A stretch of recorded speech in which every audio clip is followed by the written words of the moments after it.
हालांकि वो फिल्मों में काम कर रही थी, बैक टू बैक फिल्में रिलीज़ हो रही थी, बट उनका सपना कुछ और था। सपना था बचपन के अपने प्रेमी से शादी करना। लड़के का नाम सिद्धार्थ रेड्डी। दरवाज़ा तोड़ते हैं, अंदर घुसते हैं और दिखाई देता है कि प्रत्युषा के मुंह से झाग निकल रहा है और सिद्धार्थ रेड्डी भी बेहोश पड़ा है। कैसे एक ही समय पे कीटनाशक पीने वाले दो इंसानों में से एक की मृत्यु हो जाती है और दूसरा जिंदा रह जाता है। सवाल ये कि पंजागुट्टा पुलिस ने जो एफआईआर दर्ज करी थी उसमें आखिरकार मौत का कारण क्या बताया गया है। फिर आती है पोस्टमार्टम रिपोर्ट। और अभी जो आगे इन्फॉर्मेशन शेयर करने वाला हूँ मैं आपके साथ, उसमें आपको दिखाई देगा कि हमारा जस्टिस सिस्टम कितना ज़्यादा नपुंसक है और कितना ज़्यादा बिका हुआ है। बट सीबीआई तो सीबीआई है। जिस तरीके से सुशांत सिंह राजपूत के केस में वो कुंडली मार के बैठा है, यहाँ पे वो कुंडली मार के नहीं बैठा और उसने एक टिप्पणी जाहिर करी। और फॉर सम रीज़न जो जज बैठे थे उनको ये रियलाइज़ होता है कि इस यंग इंसान की ज़िंदगी उस यंग लड़की से कई ज़्यादा महत्वपूर्ण है, कई ज़्यादा कीमती है, तो एक काम करते हैं, इसकी सज़ा को कम कर देते हैं।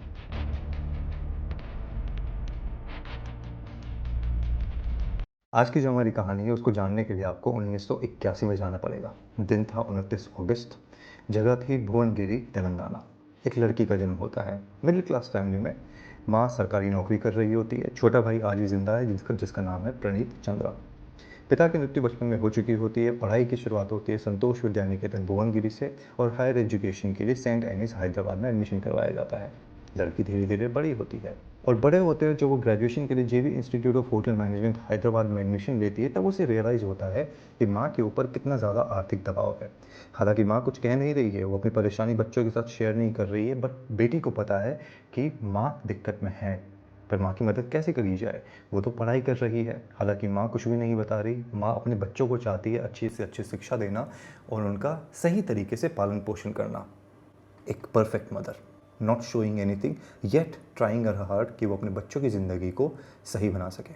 पढ़ाई करके इस लड़की को रियलाइज़ होता है कि पढ़ाई करके वो अपनी माँ का और अपने भाई का ख्याल नहीं रख सकती, उसके लिए उसे कुछ बड़ा करना पड़ेगा। And that's why she decided कि वो ग्लैमर फील्ड को ज्वाइन करेगी, मूवीज़ में काम करेगी। उसी दौरान उसको एक कॉन्टेस्ट नज़र आता है हैदराबाद में, जहाँ पे वो मिस स्माइल का पदक जीतकर अपने करियर को आगे बढ़ाना शुरू करती है। ये वो क्षण है जहाँ पे प्रत्युषा की कहानी शुरू होती है और ये वो क्षण है जो डिसाइड करता है कि ये लड़की कितनी कम उम्र में कितना कुछ हासिल करेगी और इवेंचुअली कम उम्र में ही मौत के घाट उतार दी जाएगी। जी हाँ, अगर आपको ये कहानी नहीं पता है तो ये कहानी आज रात को मैं आपको सुनाने वाला हूँ। अगर आप पहली बार ही चैनल पर जुड़े हैं, चैनल को सब्सक्राइब करें, वीडियो को लाइक करें, शेयर करें, कमेंट करें और अपने बच्चों से इन कहानियों के बारे में ज़रूर बात करें, क्योंकि हर ग्लैमर के पीछे एक ऐसा दर्द छुपा होता है जिसको जानना, जिसको समझना काफ़ी ज़्यादा ज़रूरी है, specially when it comes to the safeguarding of your kids. तो आइए जानने की कोशिश करते हैं कि प्रत्युषा के साथ एक्चुअली में हुआ क्या। कॉन्टेस्ट जीतने के बाद 18 वर्ष की प्रत्युषा फिल्मों में काम करने की कोशिश कर रही थी और आखिरकार उसको एक ब्रेक मिलता है। ब्रेक किसके साथ? महेश बाबू के साथ। फिल्म का नाम था राइडू। फिल्म में 3 एक्ट्रेसेस होती हैं जिनमें से एक प्रत्युषा थी। फिल्म बॉक्स ऑफिस पर पूरी तरीके से टैंक कर जाती है, पर प्रत्युषा के ऊपर लोगों की नज़र पड़ती है एंड पीपल रियलाइज कि this young girl who is only 18 years old can actually be a very good star. 1998 यानी 1998 में रामुल्या करके एक दूसरी फिल्म रिलीज़ होती है और 2002 तक ये 18-20 साल की लड़की बैक टू बैक 10 फिल्मों में काम कर चुकी होती है। People started noticing her more and more. उसको फेम मिलने लगा, उसको पैसा मिलने लगा और बड़े बड़े डायरेक्टर्स से, बड़े बड़े प्रोड्यूसर्स से उसके पास कॉल आने लगे कि आप हमारी फिल्मों में हमारे साथ काम करिए। आखिरकार 4 साल के दरमियान में 10 बैक टू बैक फिल्में देने के बाद एक लड़की का जीवन कैसे ख़राब हो सकता था।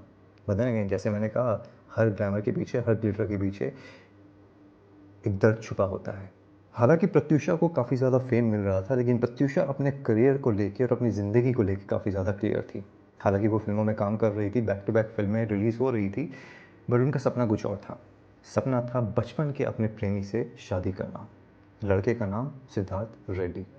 बैक टू बैक फिल्मों में काम करने से और जिस तरीके से उनका नाम तेलुगु और तमिल फिल्मों में फेमस हो रहा था, Siddharth was okay with it. Siddharth शादी करना चाहता था, प्रत्युषा भी शादी करना चाहती थी। प्रॉब्लम सिर्फ एक थी। प्रॉब्लम थी कि सिद्धार्थ की फैमिली प्रत्युषा को पसंद नहीं करती थी और वो नहीं चाहते थे कि सिद्धार्थ की शादी प्रत्युषा से हो, क्योंकि उनको लगता था कि ग्लैमर फील्ड में काम करने वाली लड़की हमारे घर के लिए एक सही फिट नहीं है। फिर आया वो दिन 23 फरवरी 2002, जहाँ पे एक हलचल मचती है। हलचल ये कि सिद्धार्थ प्रत्युषा से मिलने के लिए एक ब्यूटी पार्लर में जाते हैं। वहाँ से प्रत्युषा को पिक करते हैं और दोनों गाड़ी में बैठ के एक गंतव्य की तरफ निकलते हैं। कहानी ये कहती है कि बीच रास्ते में दोनों रुकते हैं और एक दुकान से कीटनाशक खरीदते हैं। दोनों एक घर जाते हैं। एक रूम में पहुंचकर कोल्ड ड्रिंक्स के अंदर उस कीटनाशक को मिलाते हैं और दोनों की दोनों उसको पी लेते हैं। कुछ समय बाद पड़ोसियों को शक होता है, संदेह होता है कि कुछ गड़बड़ हुआ है, कुछ तो प्रॉब्लम हुई है। दरवाज़ा तोड़ते हैं, अंदर घुसते हैं और दिखाई देता है कि प्रत्युषा के मुंह से झाग निकल रहा है और सिद्धार्थ रेड्डी भी बेहोश पड़ा है। आनंद फानन में एम्बुलेंस का इंतजाम किया जाता है और दोनों को हॉस्पिटल की तरफ रवाना किया जाता है। प्रॉब्लम सिर्फ इतनी थी और कहानी में ट्विस्ट ये था कि प्रत्युषा रास्ते में मर चुकी थी और सिद्धार्थ रेड्डी इलाज के बाद बच गया था। आखिर ऐसा कैसे हुआ? कैसे एक ही समय पे कीटनाशक पीने वाले दो इंसानों में से एक की मृत्यु हो जाती है और दूसरा जिंदा रह जाता है? प्रत्युषा तो जा चुकी थी पर पीछे रह गए थे काफ़ी सारे सवाल ये कि पंजागुट्टा पुलिस ने जो एफआईआर दर्ज करी थी उसमें आखिरकार मौत का कारण क्या बताया गया है? फिर आती है पोस्टमार्टम रिपोर्ट। पोस्टमार्टम रिपोर्ट में ये दावा किया जाता है कि प्रत्युषा की मौत कीटनाशक को पीने की वजह से नहीं बल्कि गला घोटने की वजह से हुई थी। रिपोर्ट में ये भी कहा जाता है कि प्रत्युषा के साथ सेक्सुअल असॉल्ट हुआ था और उनके साथ शायद टॉर्चर भी किया गया था। इवेंचुअली एफआईआर रिपोर्ट बदली जाती है और जिस केस को सुसाइड के रूप में दर्ज किया गया था उसको अब रेप और सेक्सुअल असॉल्ट और मर्डर के तौर के ऊपर ट्रीट किया जाता है। पर अगर आपको लग रहा है कि यहाँ पे सब कुछ सॉर्टेड हो गया था and Siddharth was the only one, आप गलत सोच रहे हो। आपने रिसेंटली जिया खान का केस फॉलो किया होगा, आपने रिसेंटली सुशांत सिंह राजपूत का केस भी फॉलो किया होगा, जहाँ पे फैमिली मेम्बर्स ने अपनी आशंकाएं जताई हैं कि किस तरीके से सुशांत के ऊपर या फिर जिया खान के ऊपर सिचुएशंस बनाई गई, उनका मर्डर किया गया और कैसे रिपोर्ट्स को बदला गया और किस तरीके से बड़े बड़े लोग उसके अंदर शामिल थे। यही बात प्रत्युषा की माँ ने भी कही। प्रत्युषा की माँ ने ये दावा किया कि प्रत्युषा सुसाइड नहीं कर सकती थी क्योंकि सुसाइड वाले दिन और दिस मर्डर वाले दिन 2.5 घंटे पहले उनकी बात हुई थी प्रत्युषा से। She was very happy, she was going to meet Siddharth और सिद्धार्थ के साथ वो एक डायरेक्टर तेजा से मिलने के लिए जा रही थी। अब ये तेजा कौन है मुझे नहीं पता, क्या ये रवि तेजा है या फिर ये कोई और तेजा है, ये अभी तक पुष्टि नहीं हो पाई है। एनीवेज, तो ये डायरेक्टर से मिलने जाने वाली थी और अपने करियर को और आगे बढ़ाने वाली थी। लेकिन इस माँ को क्या पता कि कुछ घंटे बाद ही इसके पास खबर आने वाली है कि इसकी बेटी की मृत्यु हो गई है। प्रत्युषा की माँ ने यह दावा किया था कि इस केस में ढिलाई इसलिए हो रही है क्योंकि इसके अंदर बड़े बड़े लोग शामिल हैं, एमएलएस के बेटे शामिल हैं, पॉलिटिशियंस के बेटे शामिल हैं, and that is the reason है पुलिस इसके ऊपर सही तरीके से एक्शन नहीं ले रही है। अगर आपको इस दावे में उस सुशांत सिंह राजपूत और जिया खान जैसे केसेस के अंदर सिमिलैरिटी नज़र आ रही है तो आप बिल्कुल सही सोच रहे हो। लेकिन वो सिमिलैरिटी सिर्फ और सिर्फ बड़े लोगों की नहीं है, वो सिमिलैरिटी आपको जस्टिस सिस्टम के बारे में भी दिखाई देगी। और अभी जो आगे इन्फॉर्मेशन शेयर करने वाला हूँ मैं आपके साथ, उसमें आपको दिखाई देगा कि हमारा जस्टिस सिस्टम कितना ज़्यादा नपुंसक है और कितना ज़्यादा बिका हुआ है।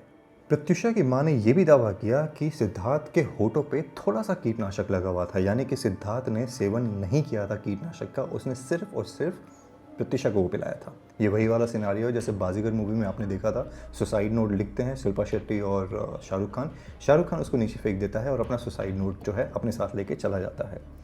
प्रत्युषा की माँ ने यह भी क्लेम किया कि हॉस्पिटल वालों ने रिपोर्ट्स को चेंज करने की कोशिश करी थी।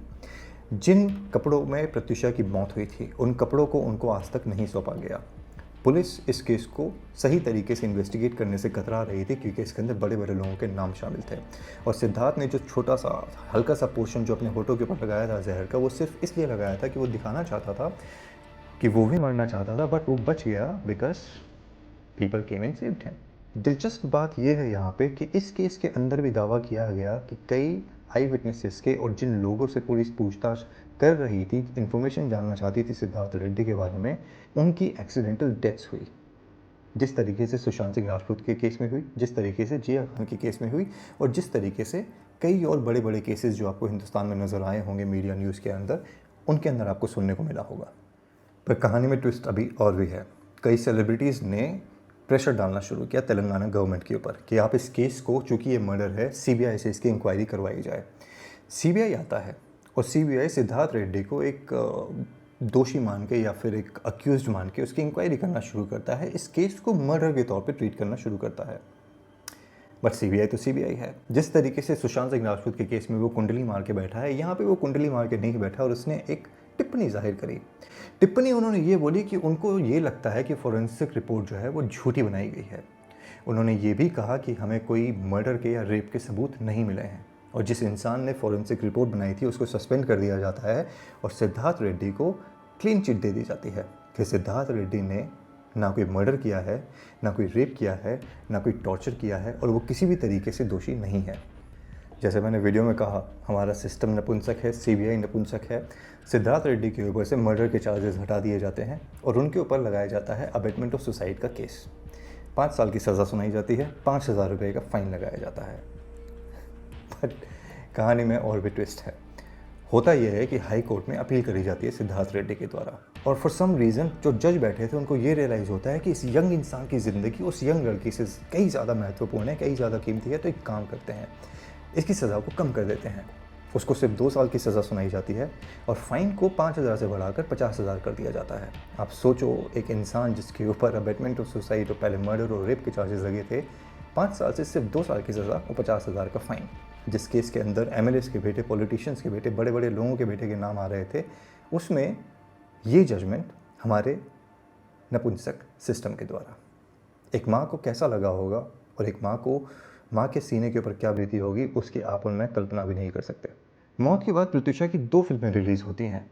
एक का नाम था इदेमी उरूरा बाबू, तेलुगु फिल्म थी जो कि 2002 में रिलीज़ हुई थी, और फिर 2004 में रिलीज़ होती है एक मूवी जिसका नाम था साउंड पार्टी, जो कि इनकी आखिरी मूवी साबित होती है। प्रत्युषा की मौत के बाद उनकी माताजी ज़िंदगी से गिव अप कर चुकी थी, पर 2002 में वो एक एनजीओ की स्थापना करती हैं जहाँ पे वो गरीब महिलाओं की और डोमेस्टिक वायलेंस से पीड़ित महिलाओं की हेल्प करने की कोशिश करती हैं। इर्रिस्पेक्टिव ऑफ दैट, सिद्धार्थ 2 साल के बाद जेल से निकल जाता है और आज कुछ नहीं पता कि वो किसके साथ रेप कर रहा है या किसको सुसाइड करने पे मजबूर कर रहा है। ये कहानी छोटी थी, पर ये कहानी एक ऐसे सच को आपके सामने प्रस्तुत करती है, जैसे कि मैंने कहा वीडियो के स्टार्टिंग में, कि आपको अपने बच्चों को बताने की ज़रूरत है। And you need to realise कि जो चीज़ें चमकती हैं वो हमेशा ज़िंदगी के लिए बेहतरीन नहीं होती हैं। इस वीडियो को मैं यहीं पे रैप अप करना चाहूँगा और चाहूँगा कि आप इसको अपने बच्चों के साथ शेयर करें, आप सोशल मीडिया पे शेयर करें, आप अपने जान पहचान के लोगों के साथ शेयर करें, ताकि पता चल सके कि इस सोसाइटी के अंदर, हमारा समाज, हमारी सोसाइटी के अंदर सिस्टम कैसा चल रहा है, कितना बिका हुआ है, और किस हद तक आपके साथ इनजस्टिस किया जा सकता है। आपके कमेंट का इंतज़ार रहेगा। आज समय देने के लिए धन्यवाद। जय श्री राम।